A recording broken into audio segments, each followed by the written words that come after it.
को बदल दिया है। इसलिए वो सीधे उस मालिक के घर पहुंच गया और वहां उसे असली पंख दीवार पर टंगे हुए मिले। ये देखकर लूसीफर आगा बुला हो गया। लूसीफर के धमकाने पर मालिक ने बताया कि एक काले देवदूत ने उसे ऐसा करने को कहा था। ये सुनते ही लूसीफर सब समझ गया। फिर वो उन पंखों को लेकर समुद्र के किनारे पहुंचा और अमेंडा को भी वही बुला लिया। फिर उसके सामने ही उसने उन पंखों को आग लगा दी। वो जानता था कि उसके भाई ने ऐसा उसे वापस नर्क ले जाने के लिए किया था। पंखों को जलाकर उसने अमेंडा की सारी उम्मीदों पर पानी फेर दिया। इससे अमेंडा बहुत गुस्से में आ गया और दोनों बिना कुछ बोले आपस में लड़ने लगे। अमेंडा को लगा कि लूसीफर बहुत जिद्दी हो गया है। एक देवदूत के पंख उसका सबसे बड़ा सम्मान होते हैं और उसने उन्हें इतनी आसानी से जला दिया। लेकिन इतना पीटने के बाद भी लूसीफर को कोई पछतावा नहीं था। आखिरकार हार मानकर अमेंडा को वहां से जाना पड़ा। लेकिन वो इतनी आसानी से हार नहीं मानने वाला था। बार वापस लौटने के बाद लूसीफर ने पंखों के बारे में ज्यादा नहीं सोचा, बल्कि वो ये जानने के लिए बेचैन था कि क्लोई उसे चोट कैसे पहुंचा पाई। क्या वो अमर नहीं है? फिर एक इंसान उसे कैसे घायल कर सकता है? क्या क्लोई के पास कोई खास ताकत है? अपनी इसी सोच को आजमाने के लिए वो सीधे क्लोई के पास गया। इत्ते शार्ट से क्लोई को भी उससे कुछ काम था। उसे लग रहा था कि हाल ही में लूसीफर को लेकर उसकी फीलिंग्स बदल रही है। लूसीफर ने इस बात का कोई जवाब नहीं दिया, बल्कि उसके बात करते समय अपनी हथेली काट ली। जब उसने नीचे देखा तो पता चला कि उसकी हथेली से खून बह रहा है। ये बहुत ही खतरनाक स्थिति थी। इसके बाद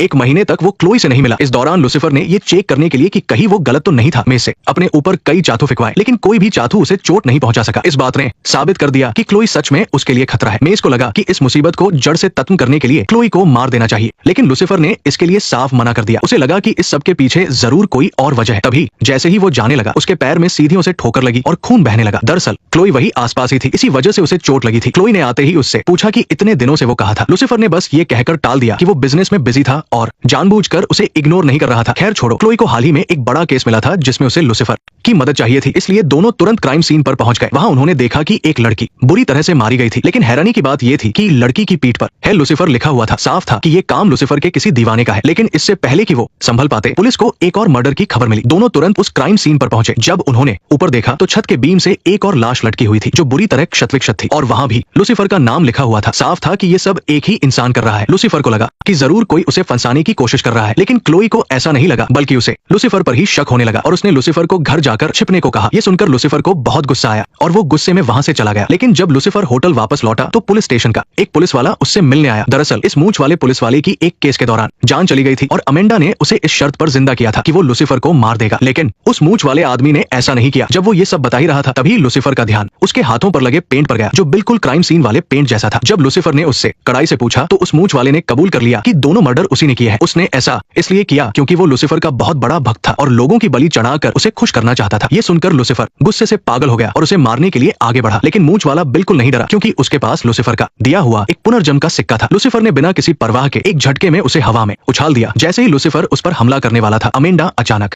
वहां आ गया। वो गुस्से में आगे बुला था और लूसीफर से हिसाब बराबर करने आया।